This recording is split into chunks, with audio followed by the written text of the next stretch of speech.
Hi, I'm Anne Gaviola. Welcome to the Peak on Global, where we break down what's trending in the business world and what you need to know to stay ahead of the curve. Joining me now is Brett Chang from the Peak podcast. Welcome, Brett. Hey, Anne, great to be with you. Let's talk about the chaos that ensued when fans tried to buy tickets to Taylor Swift's newly announced Era Tour. Now, Ticketmaster had a complete meltdown. Your thoughts, Brett? Well, to get viewers caught up, what effectively happened was that hundreds of thousands, perhaps millions of Taylor Swift fans in the United States, one of the most popular artists in the world, they all went to buy tickets for this tour. And what they quickly found is that when they tried to, they would get a ticket in their cart, but that ticket would get quickly swept up by primarily bots and scalpers who were then selling them on the resale market for $10,000, $20,000, $30,000.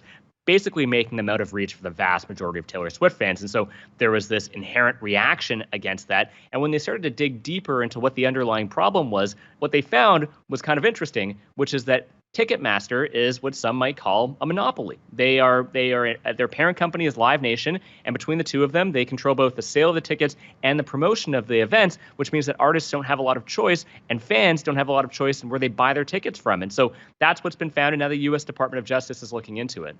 Yeah, Ticketmaster controls some 70% of the market for live event and ticketing. I'd call that a monopoly, certainly. This is after it merged with Live Nation, previously its biggest competitor. This was some 12 years ago. Now, I don't know how many times we need to keep learning this lesson, but the customer always loses when there is a monopoly. I think there is a silver lining to this debacle, though, that I'd like to discuss, and it is that Swifties, who are mad, and rightly so, there's a whole generation of young people learning about monopolies and inequality. I would kind of call this a Gen Z millennial Swiftgate moment. Well, I think what's really interesting are these instances where, monopolies and antitrust law, that's usually a behind the scenes thing. And it's not really a part of people's days, even though they may not realize it. It's not really a hot topic that's discussed a lot in the media. And so when something like this happens and it's really put in the face of Taylor Swift fans, who are millions of primarily young women or younger people, and they now see the impact that these types of monopolies and antitrust issues have on their daily lives, it puts that into the spotlight, which I think is an important conversation to have. And now it's triggered the Department of Justice to look into it, and perhaps they'll take action simply because of this example that really just made the challenge that these antitrust and monopolies cause on normal people, it really put that front and center. Absolutely, and that's not necessarily a bad thing, though. It's unfortunate that it had to come to this. Let's switch gears here. We talked at length about the FTX fiasco. The fallout continues. The vast majority of the assets that were held in the FTX exchange platform, customer accounts, were stolen, it looks like. Authorities say they're not likely to be recovered, which leaves millions of account holders, everyday investors, out of luck. Brett. Yeah, it's a very tough and evolving situation. What they found is that hundreds of millions of dollars of cryptocurrencies, they were effectively stolen. Now, we don't really know where those funds have gone. Despite it being on the blockchain, there was speculation that it might have been the Bahamas government, that it might have been an inside source that took all that money after FTX had declared and filed for bankruptcy. But it's really hard to say. And the loser here, and I can't stress this enough, are the million Americans and people around the world that put their money and their faith into FTX, a platform that was heavily endorsed by professional athletes and celebrities that even bought the naming rights to the Miami Heat Stadium. They're the real losers in all of this. And I think it's very unlikely as we go further and further down this bankruptcy path, it's very unlikely that they're going to see anything.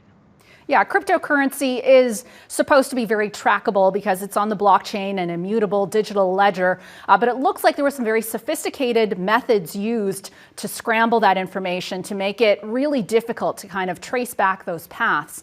I have a very serious question about this FTX saga. Amazon has purchased, I believe, an 8-episode miniseries. I want to know, Brett, who do you think should play the notorious Sam Bankman-Fried? If I were casting, I would say Jonah Hill or maybe a Jesse Eisenberg. What do you think? I think Jonah Hill is the perfect casting. He's worked with Michael Lewis before. He was in Moneyball. And it's going to be, I hope that it's going to be an incredible series. The really neat thing is that Michael Lewis has spent the past 6 months with Sam Bankman-Fried. He's been with him day in and day out, seeing how he lives his life, how he runs his company before anything even happened. And so he's got great context now, and this is the perfect ending. It's a bit of a spoiler, but I think the lead up to it is really what's going to be interesting. And I'm a big Michael Lewis fan. I've read most of his books, and I can't wait to see what he does with this story. That's right. And I mean, we know how the Titanic story ended. That doesn't mean it wasn't a hit and that people didn't want to watch it, right? Okay, topic number 3. I want to take a little time to talk about the tense bargaining situation between Loblaw and its distribution workers in Calgary. Not that specifically, though. It echoes some of the talking points in negotiations in Ontario with education workers. One key thing that's is rising inflation. It keeps coming up in these talks when they head to the table. It is also the fact that, it's a pay cut. Any way you slice it, if your wages aren't going up at the pace of inflation, and chances are they aren't. What are your thoughts on all of this, Brett? Well, labor has been very reasonable in these processes, and we've seen that in discussions. They come to the table not just asking for pay raises, but in many cases, by the way, below the rate of inflation. But what they're more looking forward to now, because they know that wallets are strapped as interest rates rise, is that they're looking for ways to improve the condition of workers. How can they get longer breaks? How can they improve that work-life balance that they're seeing? And that's really what they're trying to bring to the forefront now into negotiations. And I think this is a really important conversation to have. When times are good, this can be overlooked, and perhaps pay raises are the number one priority of these unions. But now, since that is no longer possible, then they can have those conversations about how do we actually improve the quality of lives for workers. And so I think it's an important conversation to have. And Loblaws, QP in Ontario, these organizations are on the forefront of that. Yeah, some observers suggest there's a window of opportunity that's kind of presenting itself. The pressures building on employers during this period of high inflation while the labor market is so tight.